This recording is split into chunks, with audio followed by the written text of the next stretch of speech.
கிறிஸ்துவுக்குள் மிகவும் பிரியமான தேவ பிள்ளைகளை, பரலோகமன்னா நிகழ்ச்சியின் மூலம் உங்களை சந்திப்பதில் என் இருதயம் கர்த்தருக்குள் மிகுந்த மகிழ்ச்சி அடைகிறது. இன்றைய பரலோகமன்னா ஏதாவது செய்யுங்க ஏசப்பா. இது ஒரு ஜெபம் பாருங்க, ஒரு தகப்பனாரின் கண்ணீரின் ஜெபம். வேதத்தை நீங்கள் வாசித்து பாருங்க. மார்க்கு 9வது அதிகாரம் 22ஆம் வசனத்தில் அந்த தகப்பன் தன் பிள்ளைக்காக இயேசுவிடத்தில் கதறுகிறான். இயேசுவே, என் மேல் மனம் இறங்கி ஏதாவது செய்யக்கூடுமானால் என் மேல் மனம் இறங்கி எனக்கு உதவி செய்தருளும். இயேசுவே, ஏதாயிலும் செய்யக்கூடுமானால் என் மேல் மனம் இறங்கி எனக்கு உதவி செய்தருளும். இயேசு சொன்னா, நீ விசுவாசிக்க கூடுமானால் ஆகும். விசுவாசிக்கிறவனுக்கு எல்லாம் ஆகும். இன்னைக்கு ஒரு வேர்டு இருக்கு, எனக்காக ஏதாவது ஆண்டவரிடத்தில் சொல்லுங்க. எனக்காக ஏதாவது செய்யுங்கன்னு சொல்லுங்க. அதிசயமான காரியத்தை கர்த்தர் உங்களுக்கு செய்வா. பிரியமானவர்களே, ஆண்டவரிடத்தில் ஏதாவது செய்யுங்க ஆண்டவரே சொல்லி பாருங்க. அந்த தகப்பன் சொல்கிறான், ஆண்டவரே, இந்த பொல்லாத கொடிய பிசாசு என் மகனை தீயிலும் தண்ணீரிலும் அதிக முறை தள்ளி கொலை செய்ய பார்த்தது. ஏதாகிலும் செய்யக்கூடுமானால் என் மேல் மனம் இறங்கி செய்யும். இயேசு சொன்னா, நீ விசுவாசி. மார்க்கு 9:23 வாசித்து பாருங்க. நீ விசுவாசிக்க கூடுமானால் எல்லாம் நடக்கும். ஆண்டவர் ஏதாகிலும் அல்ல, அநேக அற்புதங்களையும் அதிசயங்களையும் செய்ய வல்லவராக இருக்கிறார். ஆனால் நீங்கள் விசுவாசிக்கணும். அதுதான், நீங்கள் விசுவாசிக்கணும். அதே போல் ஒரு முறை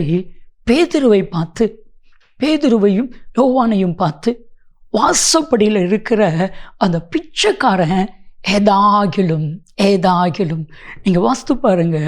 அப்போஸ்தலர் 3வது அதிகாரம் 5வது வசனத்தை, ஏதாகிலும் கிடைக்கும் என்று அவர்களை நோக்கி பார்க்கிறான்.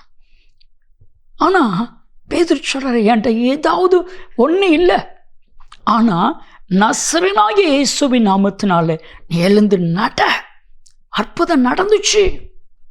இன்னைக்கு ஆண்டவரிடத்தில் சொல்ல போகிறோம், ஆண்டவரே ஏதாவது செய்திருங்க ஆண்டவரே, எனக்கு ஏதாவது செய்திருங்க ஆண்டவரே.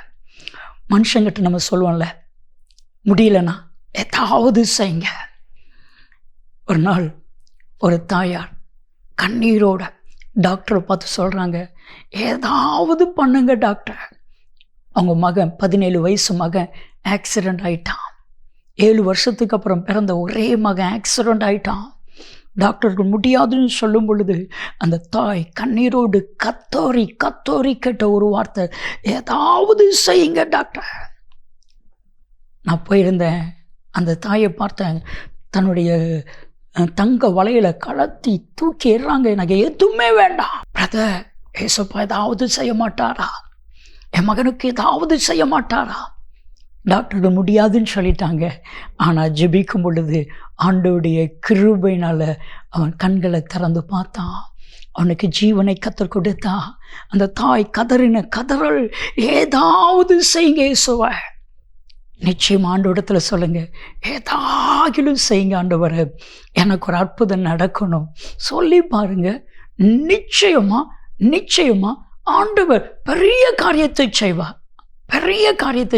ஆண்டவரிடத்தில் சொல்லுங்க, ஏதாவது என் மகனுக்கு செய்யுங்க, ஏதாவது என் பிள்ளைக்கு செய்யுங்க, ஏதாவது எனக்கு ஒரு காரியத்தை செய்திருங்க ஆண்டவரே.